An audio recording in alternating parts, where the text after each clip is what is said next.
Severance, Season 2, Episode 1. Hello, Mrs. Cobell or Miss Cobell. Mark returns to work under different circumstances. Secrets from the Audi world come to light. So, fun fact, embarrassing fact, I was totally going to watch the previously on, and I inadvertently skipped it. And Whoops. so I did not watch the previously on. Was I confused? No, because I think this is one of the best episodes for a television show with so much lore to simultaneously remind the viewers about certain events, specifically in this case, the finale of season 1, Mhm. while also bringing not being an exposition dumps at all. Yeah. Yeah. And just still everyone is confused as hell. But I don't know what it is about the show, but I found it very easy to Mhm. be like, yeah, I remember that happening. I remember them talking about this. I remember the wife.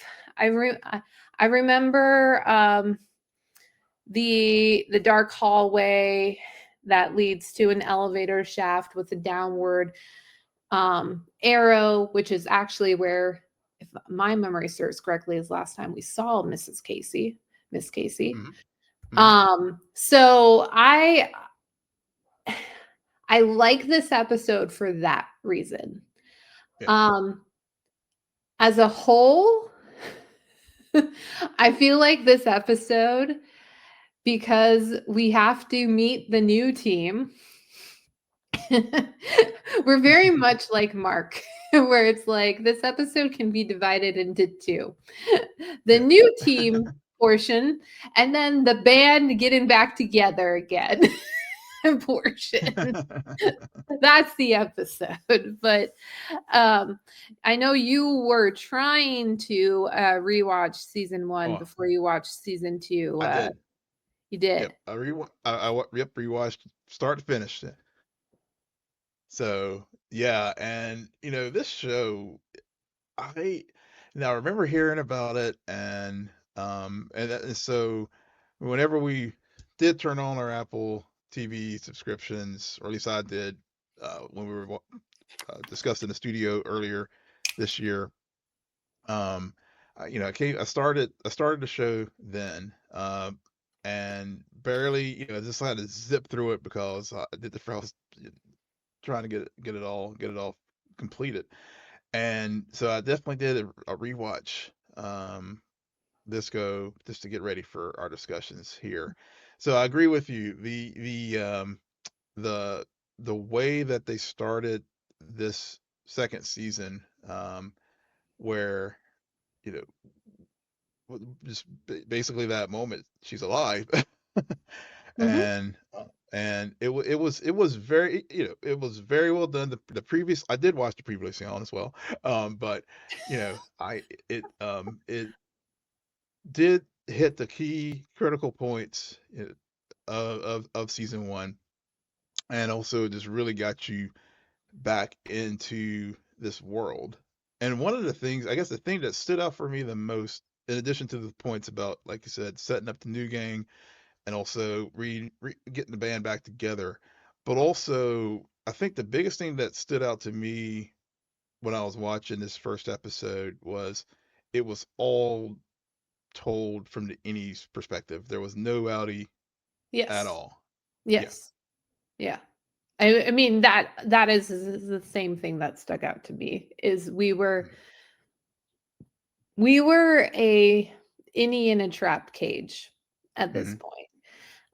Because we're told 5 months have passed since the events of season 1. Then again, take it with a grain of salt. Don't know if that's Yep. true.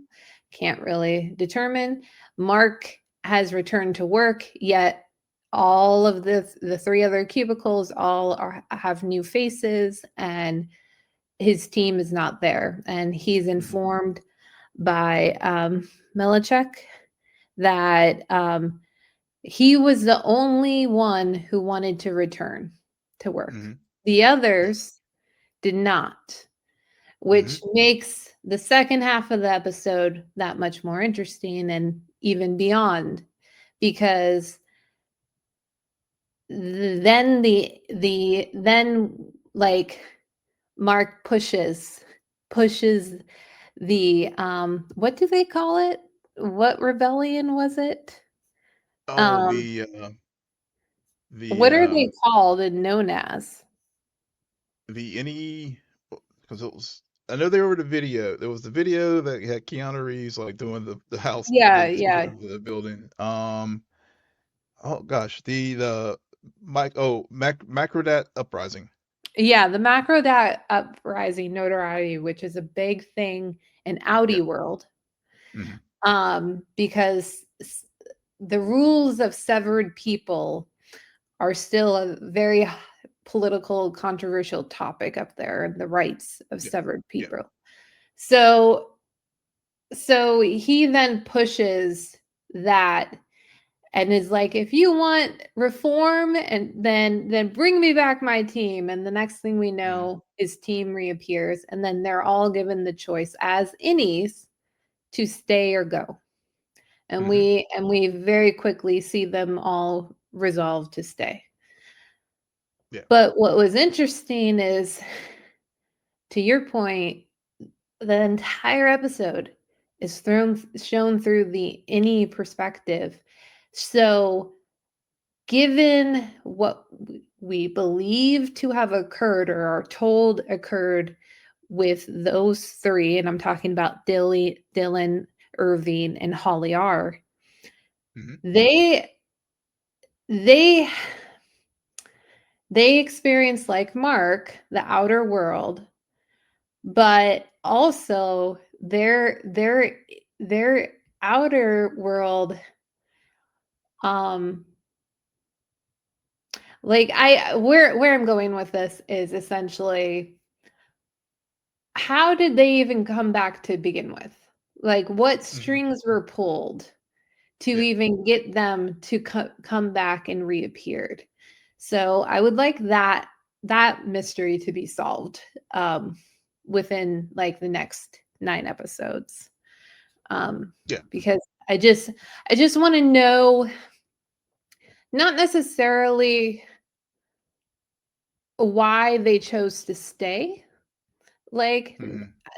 to not return, but more how they managed to, within the blink of an eye, push all three of them back into the severed floor. Yeah. Yeah. Yeah. I mean, it was very whenever because whenever they had the choice to and while they were in the lower room wherever when they were showing that new out onboarding video and Mhm. had the choice and at each I liked how they how they you know paired the two all Dylan and Irvin off and then as far as like Irvin admits that how he saw his Audi pairing painting with his with The elevator working. shaft. Yeah. Yeah, yeah, the elevator shaft, and also how Bert was, with his partner, and and it was, it But was like, hmm, yeah, go ahead. no, no, no, you brought up Bert. For some reason, I thought you were gonna mention Dylan, but the pairing that occurs in like this sequence is the same pairing that occurs in the final episode of last Hmm. season.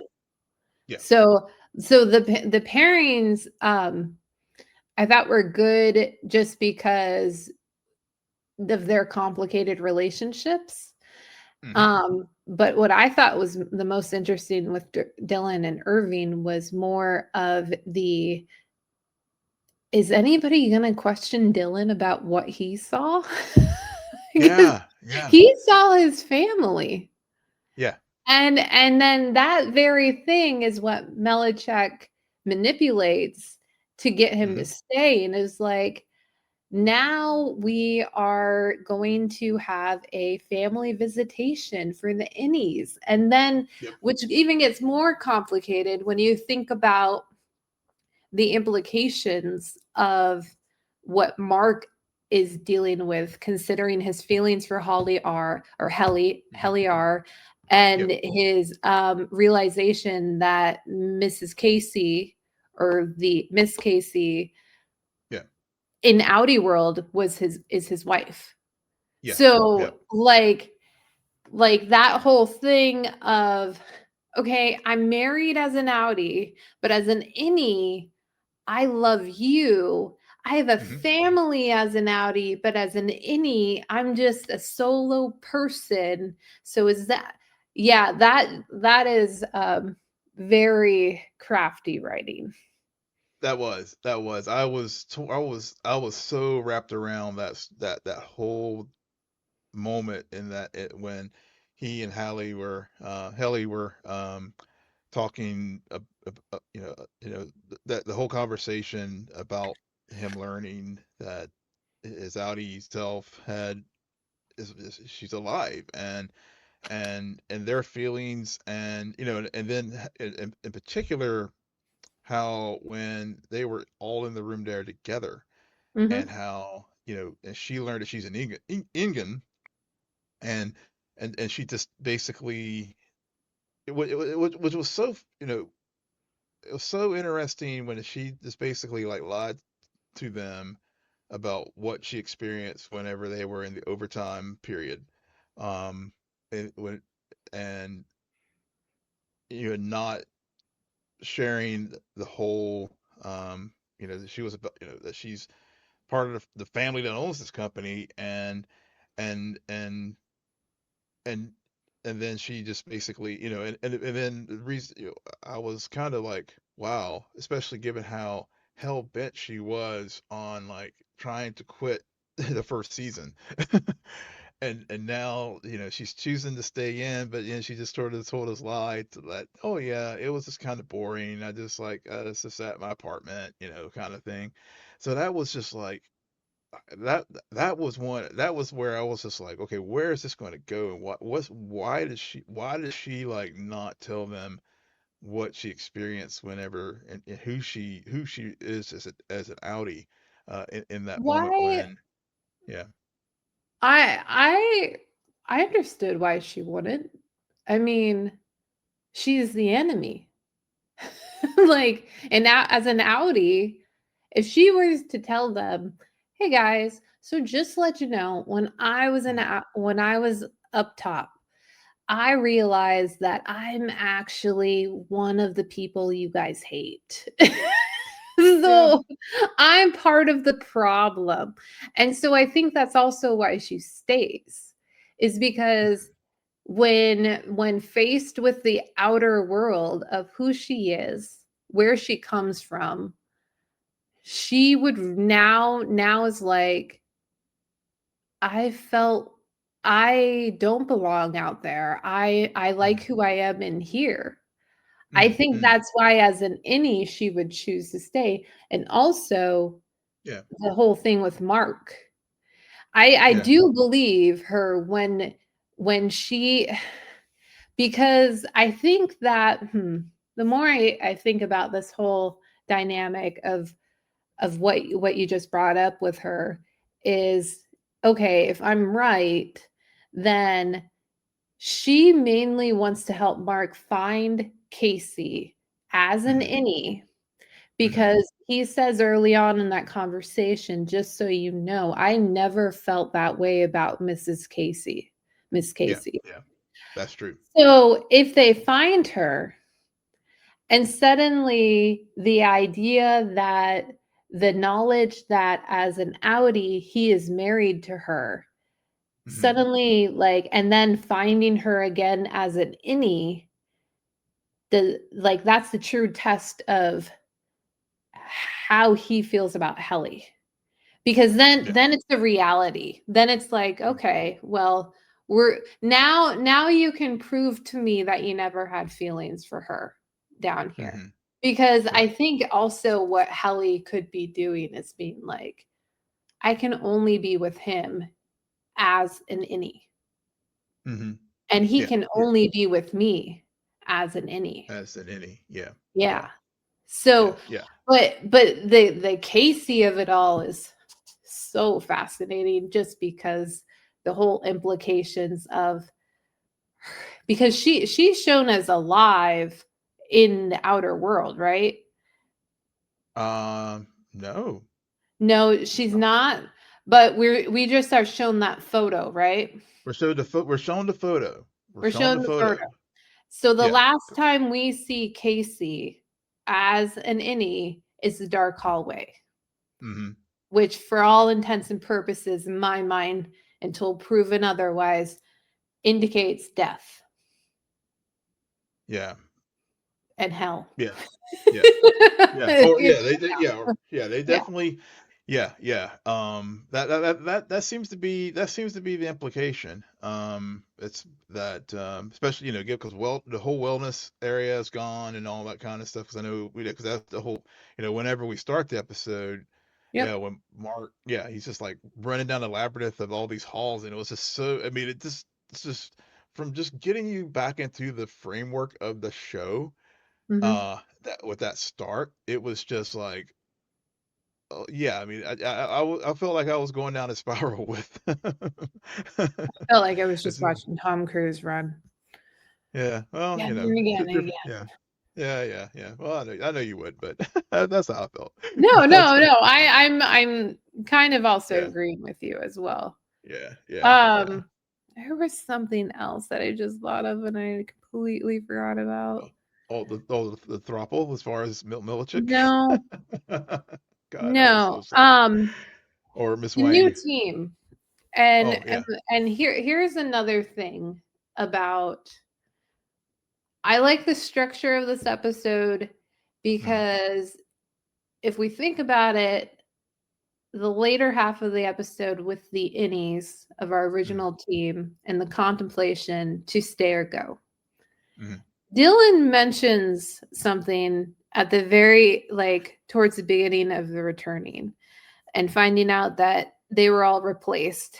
And he says to Mark about whatever happened to his new team, I don't think you should feel bad for ending their lives. I'm sure they deserved it. So, with yeah. that line, is the implication that that team, now that they are no longer there, they're dead, like, and does that implication mean for innies as a whole, innies can only exist on the severed floor, so technically speaking there is no stay or go. The real choice that they were given was either you can stay existing or you can Hmm. go and be non-existent. As yeah, I I guess it becomes and I'm glad you brought that line up because does it mean a figurative death for the or a literal death for the any, but you can go back to your life as an outie like we saw with Bert when he Yeah, retired. and what does that mean? Yeah. Like, to be in to be in a severed person Mm, but not work on that floor, or like mm, not go into that severed workplace at all. Like, I I don't know. yeah. It's why shows like this work, Mm-hmm. because then you tap into the whole humanity and Of it. morality, and Yep. this is why we love science fiction. Totally. Yeah. This is yeah, exactly. I was It, just thinking that. Yeah. because in the bizarre circumstances, you can suddenly find like a grain of like, oh, thinking about these higher level concepts of what it means to be a human and what it means to be alive and what it means to die, and Yeah. all of that. So yeah, I'm glad that we're talking about it. I know we're late, Yeah. But This is yeah. I did really like this episode, and I'm excited. I'm not as eager as I thought I would be to get to see like the next episode, but I also know that we have it planned out. How we're Yeah. dialing. So I'm Yeah. just Yeah. taking it drop by drop. Oh yeah. No, no. I mean, this is a show that you need you now this is truly one where you do need time to like process it because there's to Yeah. your point what you just said before. It really does get into some metaphysical, philosophical, what because it's dystopian. It's like it's philosophical in a sense, like what does it mean? Because one of the things too is just like what your identity and who you are, Yes. Yes. and yeah, and are you your career or are you more? I mean, it's just so many levels of this show that you can just peel back with it. So yeah, I'm just glad that it's an evergreen show, thankfully, and I'm glad we're finally like on finally we're finally able to to talk about it because I know we didn't talk about season 1 years ago, but I'm glad we're talking about season 2. Okay. I'm slow. Yeah, So, and you did say this to me earlier, and I mentioned follow up. What does an evergreen show mean? it means it's timeless. Okay. Yeah, I mean, just basically, it's like no matter it's just like pine trees. It's just like no matter what season or and it's just to your point that you were just sharing why this show, whether you're watching it in 20 Yeah. when it first came out or now, whenever you pick it up, it's always going to be topical. Yeah. I think it's a bit premature to call it an evergreen show. Well, It only I was mean, released. The second season only premiered yeah, in but January of this year. yeah, We're but not season, that yeah, late. but no, but season 1, it wasn't like season 1 was like this big, like, oh, you must run and get out, go watch Apple. It was like later on when it gained momentum over time, and I Oh, mean, hell, yeah. So, yeah, but I don't think it was like a cult classic or anything. oh, it was a I cult. It was, I it don't think was. so. I don't think It was a so. cult. It was a cult. Yeah, it was a cult Okay. classic. Yeah, Okay. I mean, what? Okay. Yeah, I I'm think it just was. gonna Yeah. agree because he's just gonna repeat it. Well, Okay. well, folks, if you're, yeah, let the people speak. Was it an evergreen? Is it a cult classic or not? I think it was, but you don't. So we'll put it to a Well, poll. what's your definition of a cult classic? I mean, I mean, it's just Because to me, that yeah. implies it flopped. And I No, don't not think necessarily. it flopped. I heard I about it don't. from the time it was released and then on. No, I mean, a cult classic doesn't necessarily mean a flop. A cult classic is a very niche thing, but some over time it grows because of word of mouth. Right. So Okay. We're gonna work on our shared definitions moving forward. yeah, yeah. Well, that's the great thing about it. I mean, yeah. I mean, we'll probably come through somewhere. We'll I probably shouldn't have agree brought it somewhere in the up. I middle. should have not. I should have waited till post show to bring it up. We were ending on such a lovely moment, and I had to make a comment, and that has let us spiral. So all No, I will no, no. say is on that note, Will, why don't you tell our listeners where they can find you? Yes, you can find me wherever you get your socials at Will and Polk, WILLMPOLK. And you can find me there too at SJ Belmont, SJBELMONT. Please follow our crew on Twitter at Scene and Nerd, on Blue Sky. Friend us on Facebook, follow us on Instagram and threads at scene_n_nerd, and visit our website, www.sceneandnerdpodcast.com. But most importantly, rate, follow, and comment on Apple Podcasts, Spotify, YouTube, or wherever you get your podcasts. Good night, Geek Out. You're welcome.